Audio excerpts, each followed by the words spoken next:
여러분 반갑습니다. 정박사입니다. 다들 즐거운 주말 보내셨습니까? 어, 지지난주죠? 지난주죠?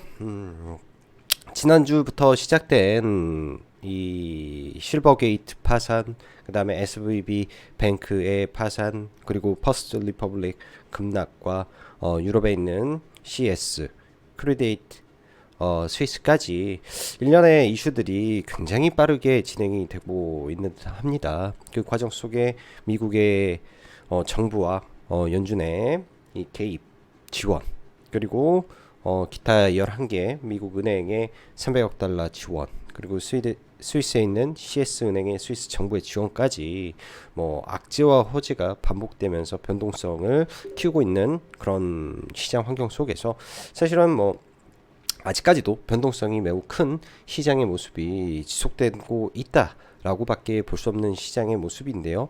그 과정 속에서도 시장 내에서는 뭐 로봇주의 급등과 또 2차 전지의 또 급락과 주말 사이에 나온 에코프로 내부자 거래 이슈 등까지 사실상 굉장히 많은 이슈를 또 포함한 한 주를 시작하게 되었습니다. 일단 뭐 지난주 말씀드렸다시피 지수가 급락을 하고 대반등을 한 이후에 한 차례 정도 더 밀릴 가능성을 우리는 염두에 두고 FOMC까지 지켜보면서 네, 시장의 중심 섹터 내에서만 매매를 좀 하면서 시장을 바라보자라고 전략을 일단은 지난주에 말씀을 드렸었는데요. 뭐 목요일이죠. 목요일 시장에 말씀드렸는데 아무래도 뭐 FOMC 전까지는 이러한 은행들의 이슈들이 뭐 아직 끝나지 않았기 때문에 FOMC 회의를 하면서 아마 은행에 대한 지금 발생된 은행에 대한 이 연준의 입장이 어느 정도 또 시장에 나올 가능성이 높습니다. 회의 이후에 그 방향성을 우리는 확인을 하고 가야 될 것 같고요. 일단 ECB가 금요일 날 진행이 되면서 예정대로 금리를 인상을 했죠. 이러한 은행들의 우려 속에서도 일단은 유럽은 금리를 인상을 했었고 또 목요일 날 연준의 자산에 대한 그래프가 나오면서 단기적으로 4천억 달러의 자산이 증가됨을 확인을 했었는데 저도 이 부분에 대해서는 라이브 방송 회원님들과 이야기하면서 이건 아마 해석이 어떻게 될지에 따라서 차이가 날 거다라고 생각을 한다. 이게 QT의 즉 양적 긴축을 조기 종료하고 양적 완화로 가야 되는 게 맞는 건지 사실 참 헷갈리게 되는 부분이 많은데 결론적으로 말씀드리면 이거는 뭐 제 개인적인 사견일 수도 있고 양적 긴축의 종료가 아니라 네, 단순한 이 대출을 해줬다. 그 대출의 규모가 미국 전체 중소은행들이 가지고 있는 이 예금과 맞먹는 규모이기 때문에 니네들 일단은 가져가라. 대신 독약을 먹는 것이다. 라는 걸로 저는 해석을 했습니다. 그래서 여러 가지 참 볼 게 많은 한 주인 것 같은데요. 이번 한 주도 전략을 잘 세워서 시장 대응하면 좋을 것 같습니다. 자, 3월 20일부터 다시 라이브 방송 가입을 진행할 예정이기 때문에 관심 있으신 분들은 보시면 좋을 것 같고요. 명확한 기준에 의해서 시장을 바라보고 있고 주도주 대응을 하고 있기 때문에 그런 점 참고하시면 좋을 것 같습니다. 2차 전지 섹터 차익 매물 강화 구간 진입과 FOMC를 앞둔 시장 상방분하는 잘해야 횡복성 장세가 지속이 될 것이고 개별 테마, 로봇, AI 그리고 해치성 종목군들 위주의 트레이딩 전략이 필요한 구간이다라고 보여집니다. 간반 미 증시를 보면은 사실 금요일날 국내 증시가 좋은 가운데 나스닥 선물도 뭐 하락은 하진 않았었죠. 근데 결과적으로 뭐 CS가 스위스의 지원을 받아서 상승을 보여줬었는데 다시 한번 퍼스트 리퍼블릭 뱅크가 급락을 보이고 또 시간 외에서 추가적인 하락을 보이다 보니까 이런 부분이 뭐 전반적인 미국의 은행주들의 급락을 그로 인한 다우와 S&P 500의 하락 그리고 대부분의 뭐 커머더티, 뭐 에너지 관련된 종목군들은 엄청난 급락을 좀 보여주었습니다. 대신 금과 비트코인이 상승을 보였기 때문에 안전자산이라고 해야 될지 이런 부분을 아니면은 단기적으로 흔들리고 있는 이 은행의 대해서 회피성 자금이 이런 비트코인과 금 쪽으로 몰려 들어간 걸로 우리는 해석을 해야 되는지 일단은 좀 지켜보면 좋을 것 같고요. 일단은 뭐 월요일날 금 관련된 종목을 보는 게 저는 좀 맞지 않을까라는 생각을 좀 해봅니다. 금요일날 국내 증시를 보면 상승 종목 수가 굉장히 많고 하락 종목 수가 절대적으로 적은 가운데 좀 끝났는데 코스닥 150 업종은 마이너스 1.458%, 즉 에코프로 BM, 에코프로 포함된 2차전지 업종이 대부분 급락을 보였기 때문에 2차전지 업종이 많이 빠졌고요. 코스닥이 좋았던 거는 이 코스닥 내에 IT 반도체와 제약바이오가 상대적으로 아웃퍼폼을 세게 했습니다. 거기에 게임주들까지 전반적으로 다 좋았기 때문에 코스닥 대부분의 종목군들은 좋은 모습을 보여주었다. 즉 2차전지로만 쏠렸던 자금이 2차전지가 빠지니까 나머지 섹터에 분산되면서 굉장히 좋은 금요일날 양호한 좀 반등이 나왔는데요. 일단 2차전지 쪽의 악재가 그리고 유럽에 대한 기대감에 의해서 상승을 했다면 그러니까 두 가지 이벤트가 마감이 됐었죠. 그런 부분도 동시에 목요일날 설명을 드렸던 부분입니다. 분명히. 그리고 금요일날도 가지고 있는 거 그냥 팔아버려라 라고 말씀드렸던 이유가 뭐냐면 자 일정이라는 게 그래요. 기대감에 의해서 상승을 하는 거죠. 에코프로나 에코프로 PM이 미래의 성장을 앞당겨서 지금 올라갔기 때문에 사실은 뭐 펀더멘털 기준에서 뭐 지금이 뭐 싸다 비싸다를 논하기보다는 유럽에서 발표된 CRMA 법안에 대한 기대감과 그리고 우리나라에서 진행하고 있는 인터 배터리 데이에 맞춰서 각 대기업들이 발표되는 뭐 이슈들까지 포함이 돼서 올라갔다면 이제 어느 정도 조정을 보여야 됩니다. 항상 종목군들이 이 일정한 추세에 의해서 우상향을 하다가 어느 순간에 위든 아래든 강하게 그 추세선을 돌파하고 단기적으로 슈팅을 하게 되면 이 이격도가 급격하게 벌어지는데 그 구간은 어떻게 보면은 가속 구간, 관성 구간이라고 하는 겁니다. 그 관성 구간에서 단기적으로 세게 올라갔으면 하락도 굉장히 강하게 나올 수 있다라는 것을 생각을 하면서 대응을 했다면 2차전지 종목군들 잘 대응을 했을 거라고 생각을 하고요. 지금의 로봇이 그 관성 구간에 들어가 버려 있는 섹터가 돼버렸기 때문에 로봇 또한 다음 주에 뭐 추가 급등을 하면은 일정 부분 차익 매물이 쏟아질 가능성도 있습니다. 일단 뭐 2차전지에서 빠져나온 돈들이 여러 섹터로 분산이 됐기 때문에 그런 점을 참고하면서 시장을 바라보면 좋겠다 생각이 듭니다. 금요일날 코스닥 시장 보면 오전에 뭐 2차전지가 빠지면서 같이 밀렸지만은 IT 반도체가 계속 좋았기 때문에 거기에 셀트리온 그룹주도 좋았기 때문에 지수적으로는 나쁜 흐름은 아니었네요.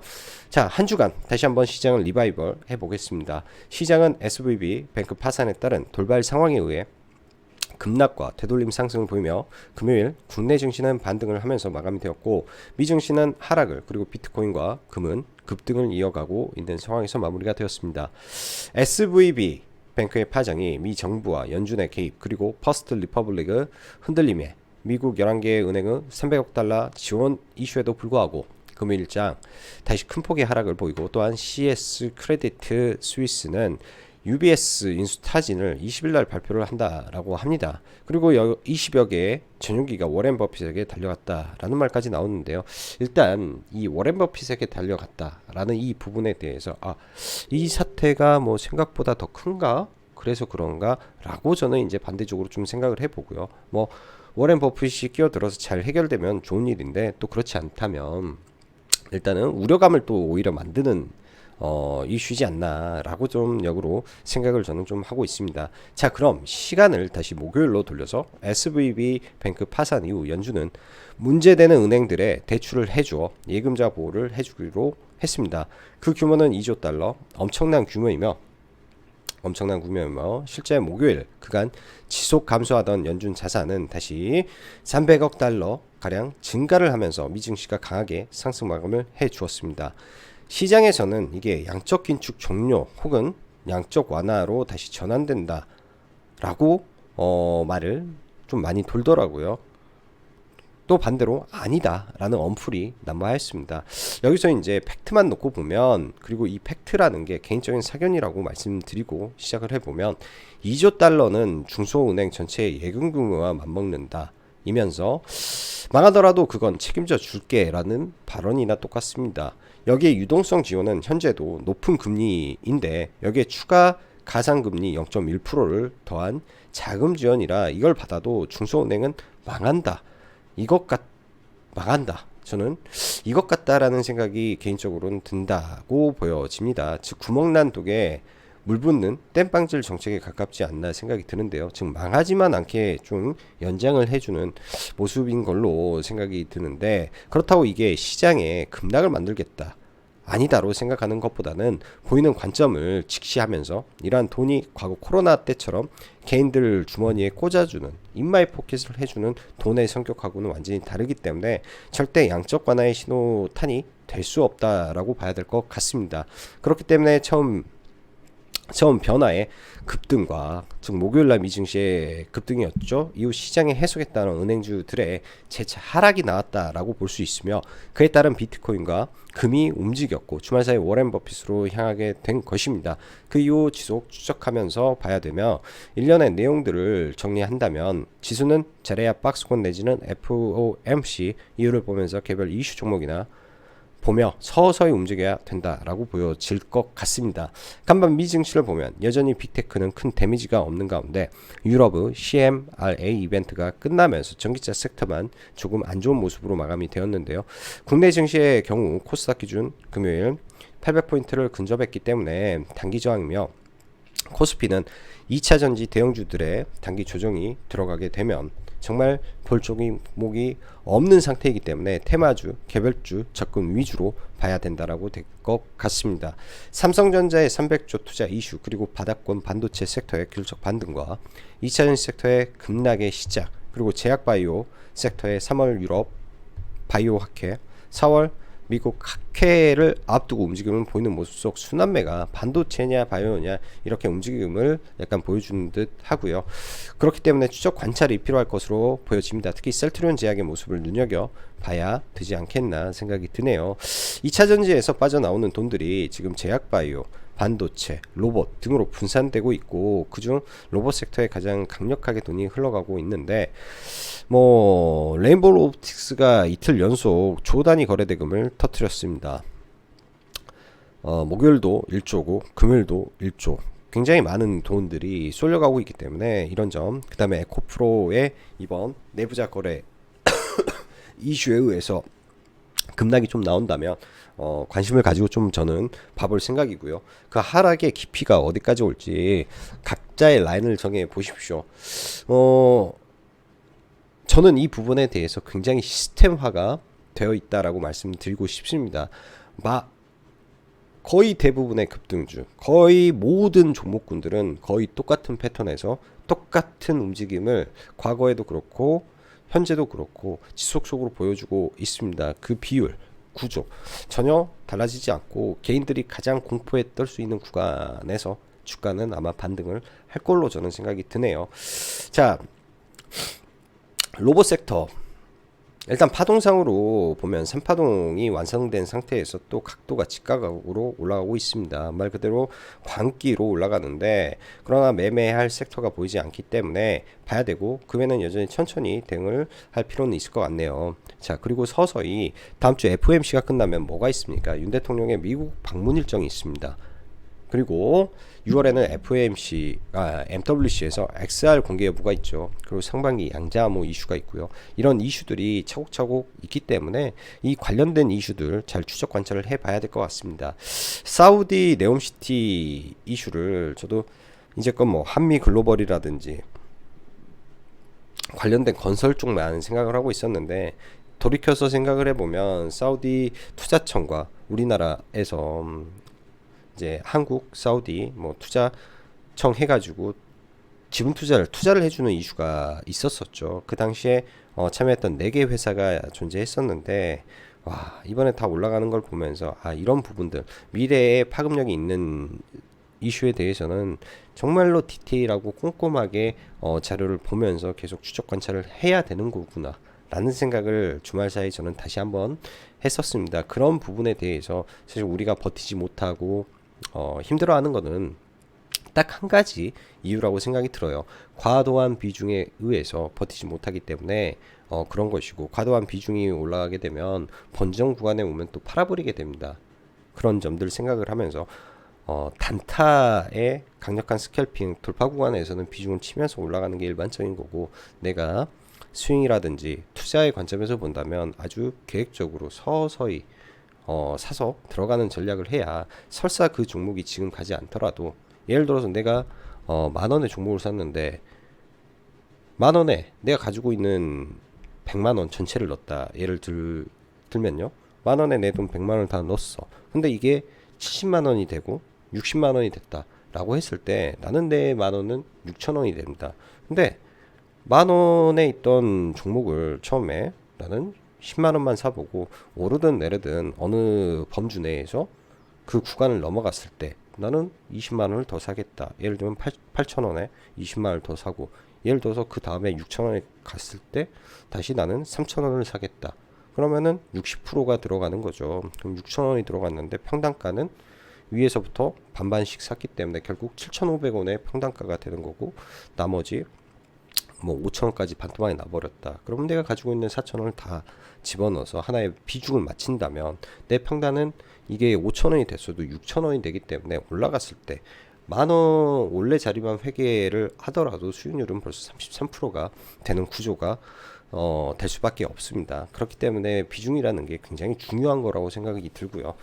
사실상 쉽지는 않아요. 리밸런싱이라는 과정이 내가 손실이 나고 있으면 일정 부분 비중이 많았을 때는 좀 줄여가면서 밑에서 다시 잡는 전략이기 때문에 쉽지는 않지만은 그러한 계획성을 가지고 시장을 바라봐야 된다 라는 점이겠죠. 목이 감기에 걸렸더니 목이 좀 많이 가라앉아서 이 점 좀 이해 바라겠습니다.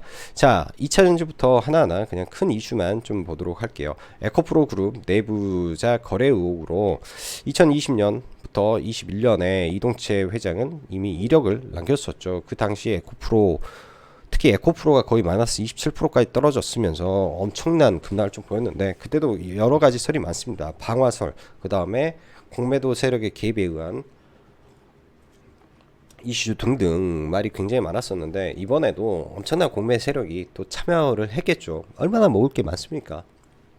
얼마나 먹을 게 많나요? 저도 어제 방송에서 이제 주식 선물에 대한 이야기를 했습니다. 그리고 에코프로 BM을 그냥 시가부터 주식 선물 매도로 들어갔다라는 말씀을 드렸는데, 그 이유는 딱 봐도 그냥 다른 거 다 집어치고 딱 봐도 먹을 게 더 많아요. 거기서 매도를 쳐도 주식 선물이기 때문에 파생의 뭐 옵션 그런 게 아니기 때문에 내가 비중 조절은 할 수 있고, 주식 선물 매도로 에코프로 BM 같은 거 충분히 대응이 되지 않았을까 생각이 듭니다. 그런 자리에서 오히려 개인들이 매수를 해버리면 굉장히 고통받을 수 있는 자리가 될 거라고 보여지고요. 저는 좀 많이 밀렸다가 그래도 반등이 좀 나오지 않을까 생각이 듭니다. 이러한 이슈로 의해서 이제 급락이 좀 심각하게 나온다 하면 이제 내일이나 내일 모레, 그러니까 내일 예를 들어서 급락이 세게 나온다 그러면 첫 일봉상 급락이기 때문에 아래 꼬리 정도만 잡아보고 당일 매도 할 것이고, 한 이게 이제 하루 이틀 정도 딱 가면은 단기 이 반등폭을 먹으러 좀 들어가 볼 계획이네요. 일단 유로메카가 일단 그 하나 포스코 ITC에서 관심을 보인다라는 이슈로 상한가에 들어가고, 레인보우 로보틱스도 한 차례 더, 그리고 SBB테크는 시간 외에 상한가에 들어가 있죠.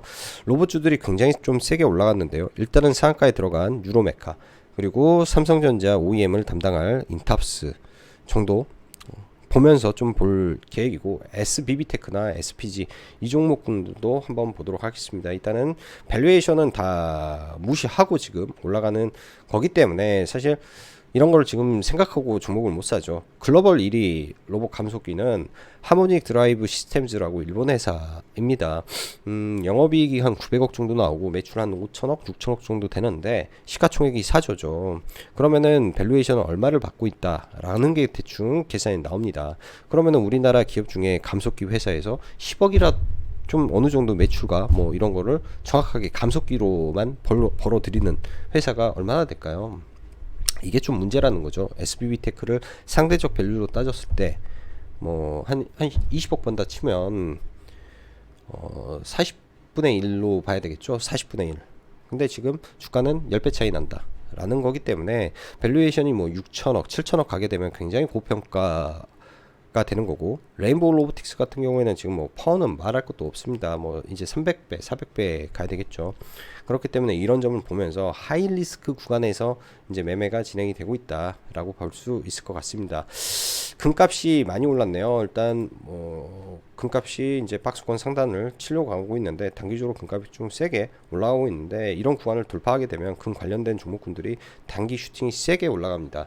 전제 조건은 지금 현재 시장에서 발생되고 있는 이 악재성 이슈가 지속적으로 작용을 해줘야 된다라는 거기 때문에 시황과 변화를 적극적으로 보면서 대응을 해야 될 것 같고, 엔비디아 GTC 관련해서는 아마 목요일날 종목을 잡아서 넘어가는 게 베스트였지 않나 생각이 듭니다.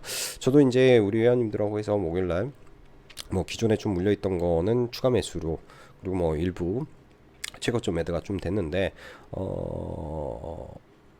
이번 AI 전쟁에서 최고 승자는 엔비디아입니다.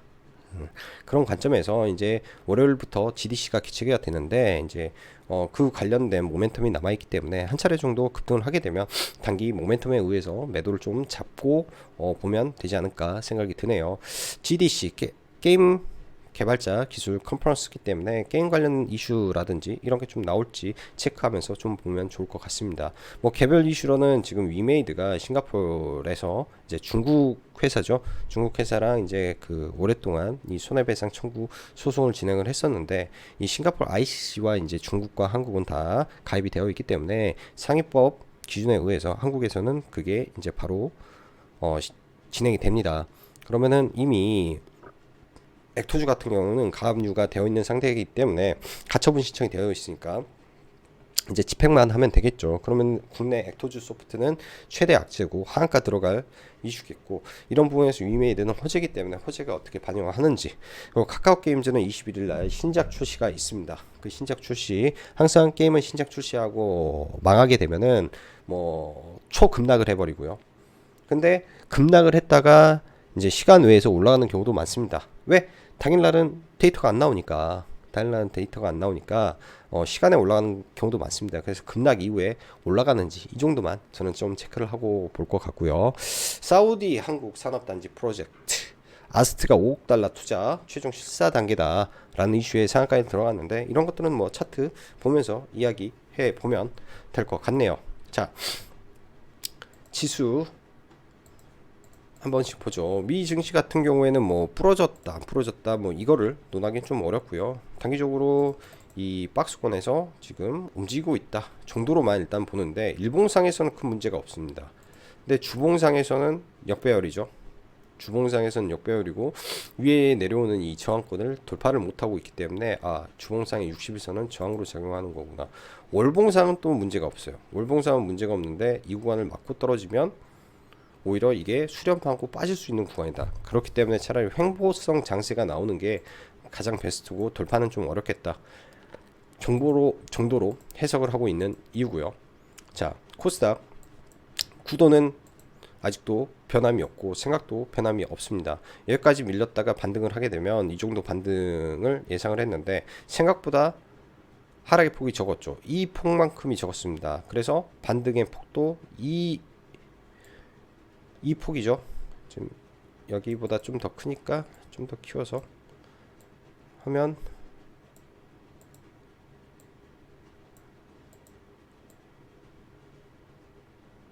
원래대로라면 여기에서 여기까지 빠지고 이렇게 해서 한 이 정도까지 올라가는 거 790포인트까지 올라가는 걸 예상을 했는데 생각보다 더 올라갔다 생각이 듭니다. 여기서 다시 좀 떨어지는 게 저는 맞지 않나 생각이 들고요. 옆에서 이제 이 박스권을 만들고 다시 힘 모아서 올라가는 모습으로 일단 생각을 해보고, 코스피는 볼 게 없으니까 빼도록 하겠습니다. 자, 대형주부터 볼게요. 금요일날 삼성전자 일단 갭 들고 굉장히 강하게 올라왔는데 정부의 K치스법 그 다음에 삼성전자의 300조 이슈가 강하게 작용을 해주면서 좀 전체적으로 좋았고, 특히 이제 SK하이닉스가 많이 올랐습니다. 근데 이제 뭐 1분기 또 실적 쇼크가 예정이 되어 있다 보니까 추가적으로 더 올라갈지 좀 지켜는 봐야 될 것 같습니다. 일단 반도체 전반적으로 금요일날 목요일날 SFA 반도체가 굉장히 연 이틀 강세를 좀 보였기 때문에 이런 종목군들 장기 평선을 돌파한 거잖아요. 그럼 122평선까지 내려오는 거 확인하고 그때 한번 봐보고, 하나 마이크론도 16% 아니 20%가 상승을 하는 기준봉이 좀 나왔는데요. 좀 내려왔을 때 어떻게 되는지 하나마이크론, 그 다음에 PSK. 지금 말씀드리는 대부분의 종목군들은 지금 반도체 안에서 가장 탄력이 좋은 이 중소형주 종목군들이 움직였다라는 겁니다. 그래서 이런 종목군들 빠지더라도 아마 기준점을 잡아놓고 움직일 것 같아서 한 3종목 정도는 빼놓고 봐야 될 것 같고, 300조 투자 이슈에 테스 장비 종목군들까지 바닥권에서 엄청나게 크게 움직였네요. 아주 오랜 기간 움직이지 않았던 종목군들이 움직였기 때문에 일단은 차트는 빼놓고 보되, 거래 대금이 이 종목군들은 상대적으로 그렇게 크지 않습니다. 뭐 SFA 반도체, 하나마이크론, PSK 여기까지가 그나마 500억 이상의 거래 대금을 터뜨렸기 때문에 그 정도 거래 대금은 나와줘야 유동성이 좀 되지 않나 정도 생각을 하고 좀 봐야 될 것 같고, 로봇 바로 볼게요. 유로메카는 일단 상한가를 들어갔기 때문에 예를 들어서 지수가 안 좋다라든지 캡을 높게 뜨지 않는다든지 했을 경우에는 유로메카를 좀 저는 공략을 좀 해볼 생각이고요. 레인보우 로보틱스 연 이틀 급등을 좀 했죠. 여기서 더 갈 수도 있습니다. 근데 여기서 단봉 만들고 다시 밀릴 수도 있어서 이제부터는 극도로 조심해야 될 구간으로 좀 보이고, 나중에 눌림 나온다면 뭐 그 정도 생각을 해보고, SBB테크도 마찬가지죠. 여기서 갭 뜨고 이렇게 올라가 볼 수도 있는데 다 조종해서 눌림에서 봐야 될 것 같습니다. SBB테크나 등등이 급등을 했는데, 사실 SPG를 금요일날 개파락에 그냥 들어갔던 게 어찌 보면 매매하기가 가장 좋았을 수도 있지 않았을까 생각이 듭니다. 저점 대비해서는 약 한 15% 정도 반등을 해줬기 때문에 충분히 수익도 낼 수 있었을 것 같은데, 그게 좀 아쉬웠던 것 같고요. 저는 이제 매매를 인탑스를 그래도 여기서 종배를 일부 하고 조금 그래서 반 팔고 나머지를 갖고 있다가 올라와서 여기서 추가 매수를 해서 전량 매도를 좀 했고, 인탑스 같은 경우에는 이게 OEM인데 기술적으로는 얘는 OEM이라 그렇게 해자가 있을까라는 생각이 좀 듭니다. 근데 바닥권에서 워낙 거래 대금이 크게 들어왔죠. 거래 대금이 크게 들어와서 조정이 나온다면 밑에 구간에서 한번 관심은 가져볼만 하겠다 정도 생각이 들고요. 뭐 LG가 로봇이라든지 로보스타나 로보티즈라든지 대장주 위주의 종목군들 안에서만 좀 봐야 될 것 같습니다. 또한 두산도 지금 IPO를 준비하고 있는데 레인보우 로보틱스의 3배가 넘는 매출을 가지고 있음에도 시가총액 자체가 1조 7천억이라면 레인보우 로보틱스와 비교를 하게 되면 급등을 충분히 해줄 수도 있겠다라고 생각을 하고, 대형주는 두산을 조금 놓고 봐야 될 것 같네요. 자, 엔비디아 관련된 종목으로 일단 C랩을 저는 좀 언급을 드렸고, MD스테크라든지 일단 MD스테크가 차트는 더 좋습니다. 신고가 영역에서 지지를 받고 조정도 깊지 않은 상태에서 좀 올라갔는데, CLF 같은 경우에는 단기에 좀 많이 밀린 상태에서 지금 이 60일선에서 반등이기 때문에 저는 생각보다 반등이 크지는 않을 거라고 생각은 드네요. 그래서 개인적인 목표가는 25,000원에서 많이 가면은 한 26,300원이나 500원 정도까지 균적 반등을 하고 마무리를 하지 않을까 생각이 들고, 더 올라가기 위해서는 강력한 뭐 재료가 하나가 나오면서 갭을 들고 팡 올라갔을 때는 그렇게 되지 않을까 생각이 드네요. 일단 보면은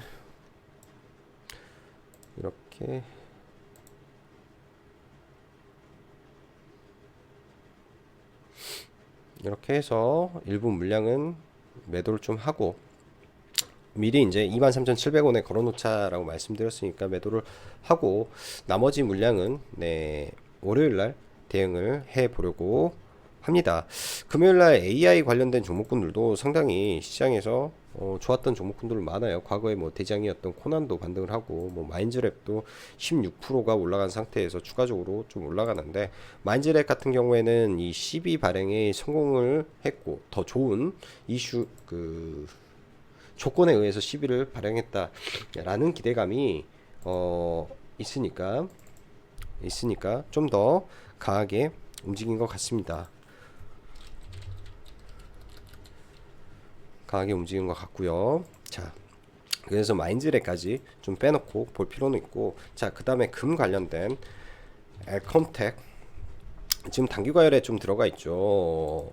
이 강력한 구간에서는 이때 강력한 돈이 들어왔는데, 엘컴텍 같은 경우에는 단기 과열에 예를 들면 돌파를 해준 구간들까지 만약에 밀린다든지 했을 때 단기 과열에서 좀 볼 수 있을 것 같고, 지금 단기 과열이 아닌 IT센이라는 종목, IT센이라는 종목은 월요일 날 상황을 봐서 시가를 좀 봐볼 계획을 좀 가지고 있네요. 시가를 좀 봐볼 생각을 좀 가지고 일단은 보고 있다 정도로 좀 보시면 될 것 같습니다.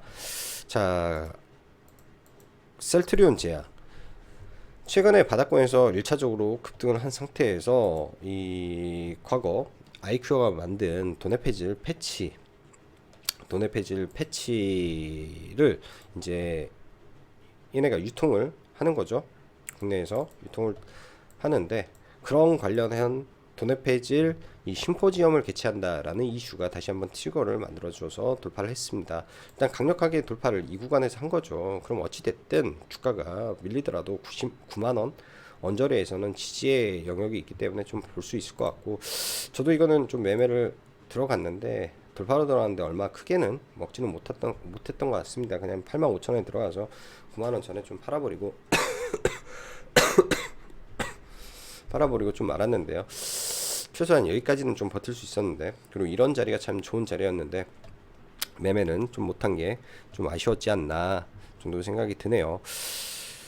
최근 저는 이제 좀 관심 있는 게 이 라운텍이라는 종목을 좀 관심을 좀 가지고 봤었고, 매매도 지속적으로 거의 진행을 했던 종목입니다. 뭐 이런 구간에서 좀 보면 좋았는데 며칠 동안 이런 매매를 안 하다가 여기에서 오후에 흐름이 좀 괜찮아서 여기서 좀 불타기 뭐 식으로 해서 이렇게 분할 매도를 하고 재돌파해서 눌림에 들어가서 반은 팔고 나머지 반을 돌파에 들어가서 또 반을 팔았는데, 아무튼 평단은 좀 한 이 정도 됩니다. 이 정도 선 되는데 이건 재료가 문제가, 그러니까 기사가 좀 나왔는데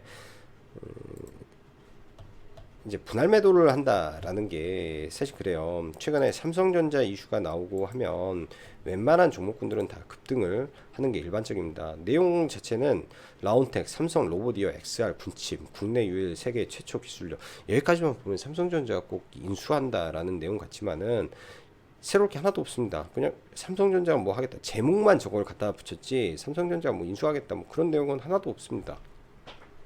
그럼 내용을 꼼꼼히 본다면은 뭐 상한가 들어갔을 때는 상한가를 잠갔기 때문에 그러려니 하겠지만은, 들어갔을 때는 네, 상한가를 안 갈 수도 있겠구나 정도 생각을 하고 보는 게 좋을 것 같죠. 자, 대신 이 재료의 확장성은 분명히 있습니다. 6월 MWC에서 강한 모멘텀을 가질 수 있는 종목이기 때문에 이 종목은 항상 이 XR, AR 관련해서 포트에 넣어져 있어야 되고, 특히 AR 글라스 관련해서는 무조건 봐야 될 부분이지 않나 생각을 드네요. 자, 에코프로도 매매는 좀 했었는데 뭐 짧게 이런 구간에 들어가서 뭐 한 1% 조금 내외 수익 내고 일단 팔았고, 에코프로 BM은 큰 돈은 아니지만은 시가에 매도를 좀 포지션을 잡아놓고 일단은 홀딩한 상태에서 넘어갑니다. 어디까지 빠져야 정답일까요? 뭐 그런 거는 없습니다. 제가 볼 때는 어디까지 빠져야 되는지 그런 건 없지만은 일정 구간 빠져야 될 구간이 저는 분명히 보인다. 어디까지 가면은 나는 사겠다라는 구간은 가지고 있습니다. 뭐 이런 추세 때도 마찬가지겠죠. 이런 추세에 의해서 갔던 종목은 이 추세 안에 들어오면 하나의 지지 라인이 될 수도 있는 겁니다. 일단은 2020년부터 21년도 이슈로 급락을 시켰기 때문에 급락하고 저는 다시 대반등 흐름이 나올 것 같고요. 모든 급등주는 똑같은 원리에 의해서 다 움직입니다. 다 똑같습니다. 다 단 하나도 틀린 게 없어요. 가다가 급락하고 뭐 헤드앤숄더 만들고 혹은 쌍봉 만들고 어찌됐든 가다가 급락하고 대반등, 근데 가장 중요한 거는 어찌됐든 헤드앤숄더가 나오면 죽는다라는 거.